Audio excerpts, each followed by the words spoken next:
बड़ी खुशी है कि हमारी श्रीमती अनारबेन पटेल जिन्होंने इस क्राफ्ट रूट्स इस प्रदर्शनी का यहाँ पर आज शुभारंभ हुआ है।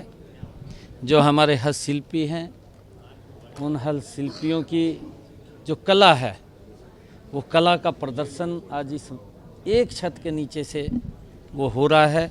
आज इसका उद्घाटन हुआ है।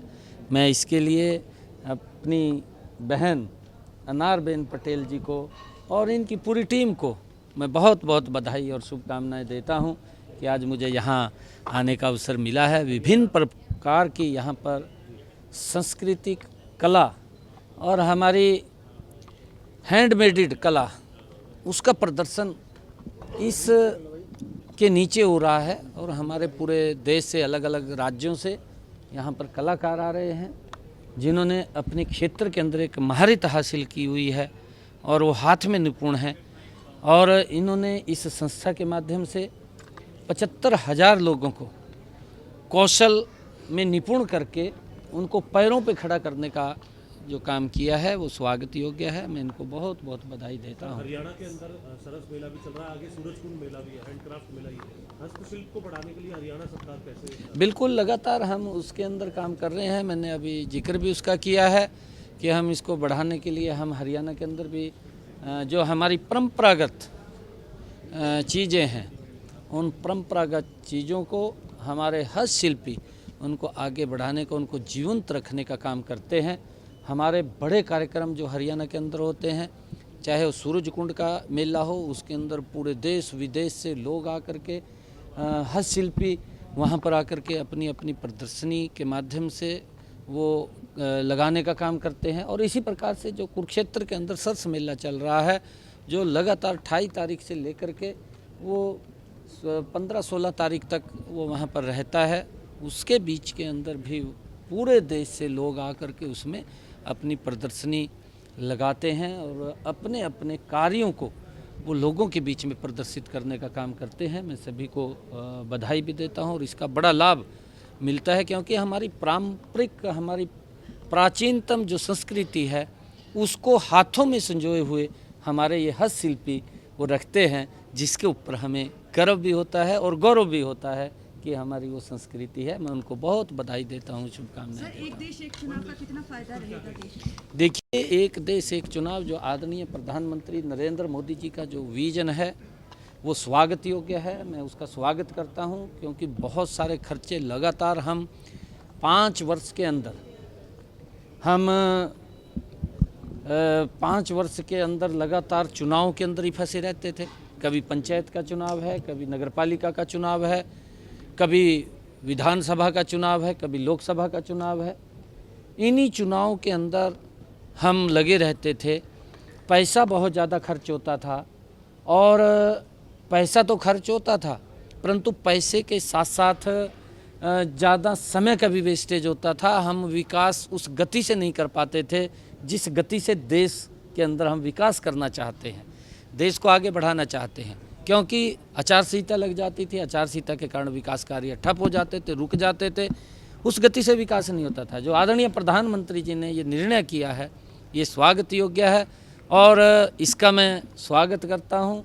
आदरणीय प्रधानमंत्री जी और उनकी पूरी टीम को बहुत बधाई देता हूँ कि उन्होंने 1 नेशन 1 इलेक्शन को जो मंजूरी दी है इसका आम जन को तो लाभ मिलेगा। मेरा देश गति से, जो आदरणीय प्रधानमंत्री जी का एक विजन है कि 2047 तक ये विकसित राष्ट्र बनेगा, उस विकसित राष्ट्र में गति से आगे बढ़ेगा।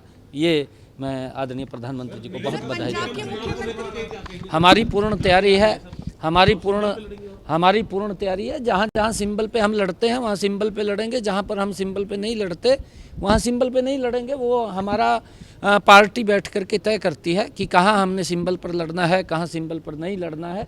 पार्टी के हमारे उच्च अधिकारी हैं, हमारी पार्टी के जो बड़े अधिकारी हैं वो सब बैठते हैं, बैठ करके निर्णय करते हैं। उस निर्णय जो भी होगा उस निर्णय को हम आगे बढ़ाएंगे। जगजीत सिंह डल्लेवाल की तबीयत लगातार बिगड़ रही है, उन्होंने खून से लेटर लिखा है प्रधानमंत्री को, भी लिखा है उन्होंने प्रधानमंत्री को, कैसे देखा जाए? नहीं, देखिए, क्योंकि आदरणीय प्रधानमंत्री जी ने पिछले 10 वर्षों के अंदर जितना किसान हित में काम किए हैं वो ऐतिहासिक काम है, कोई छोटे काम नहीं है।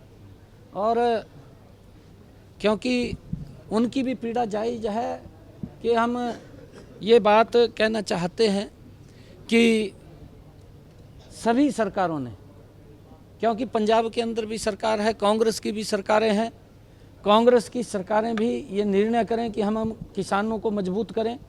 पंजाब की सरकार भी ये निर्णय ले कि हम अपने किसान को एमएसपी पर उनकी फसलें खरीदेंगे। तो पंजाब की सरकार को क्या दिक्कत है? कोई दिक्कत नहीं होनी चाहिए। जब पंजाब के किसान को इस प्रकार की दिक्कत आ रही है तो पंजाब के सरकार को आगे आकर के ये घोषणा करनी चाहिए कि हम किसान की सारी फसलें एमएसपी पर खरीदेंगे। हम हरियाणा के अंदर किसान की पूरी फसल एमएसपी पर खरीद रहे हैं और किसान को मजबूती के लिए हर वो कदम उठाया जा रहा है सरकार की तरफ से ताकि वो मजबूत हो। क्योंकि कांग्रेस और कुछ और दल जो कांग्रेस के इंडी गठबंधन के अंदर शामिल हैं, वो लोग हर वो निर्णय के ऊपर, हर उस बात के ऊपर वो राजनीति करते हैं कि जहां पर उनको ये लगता है, क्योंकि कांग्रेस को अब देश ने नकार दिया है, हरियाणा के अंदर उनका सुपड़ा साफ कर दिया है, क्योंकि झूठ बोलते हैं और झूठ बोल करके उन्होंने हिमाचल में सत्ता हथिया ली, कर्नाटक में हथिया ली, तेलंगाना में हथिया ली, परंतु झूठ बोला उसके बाद कुछ किया नहीं। जब कुछ किया नहीं तो लोगों ने नकार दिया, हरियाणा के अंदर नकार दिया, महाराष्ट्र में कांग्रेस को नकार दिया, सुपड़ा साफ कर दिया। और देश के लोगों ने ये एक उस बात के ऊपर मोहर लगाई है कि 2029 के अंदर भी नरेंद्र मोदी के नेतृत्व में ये चौथी बार भारतीय जनता पार्टी की सरकार बनेगी। आज देश मजबूती से आगे बढ़ रहा है और देश के हर वर्ग की चिंता की जा रही है। उसमें किसान को मजबूती से आगे बढ़ाया जा रहा है, महिलाओं को सशक्त किया जा रहा है, युवाओं का सम्मान, जो कांग्रेस के समय में युवा अपना सम्मान खो चुका था, युवाओं के माँ बाप सम्मान खो चुके थे, उस सम्मान को भारतीय जनता पार्टी ने दोबारा उन युवाओं को देने का काम किया है।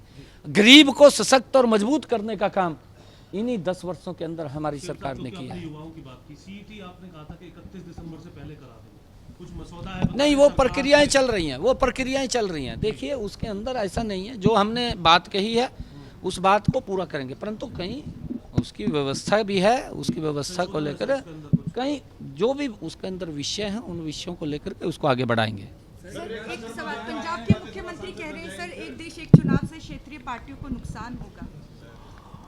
नहीं, देखिए, उनको दिख रहा है पंजाब के अंदर भी जो अपेक्षाएं वहाँ के लोगों को सजबाग दिखाए गए थे, वो सजबाग शायद ये पूरे नहीं कर पाए। दिल्ली के अंदर ये जेल के अंदर भ्रष्टाचार के मामले में पड़े हैं। ये सत्ता में तो इसलिए आए थे कि हम ट्रांसपेरेंसी शासन देंगे, सत्ता में इसलिए आए थे हमारी सरकार ईमानदार सरकार है। कांग्रेस से भी बड़ा भ्रष्टाचारी अगर कोई निकलिया वो केजरीवाल निकलिया। केजरीवाल ने तो कमाल कर दी भ्रष्टाचार के मामले में। अरे फिर सजबाग दिखा रहा, ये फिर लग गया कहन, कहा जी मैं रजिस्ट्रेशन लग गया कराने, कहा इतने रुपए दूंगा, इतने रुपए दूंगा। भाई तय लोगों के जीवन के सुधार की बात कर।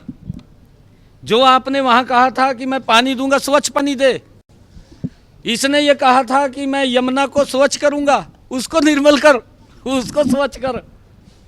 आप इस प्रकार के जो सोचे छोड़ते हैं झूठ के, उनसे अब लोग समझ चुके हैं, क्योंकि ये भी भ्रष्टाचार में लिप्त है।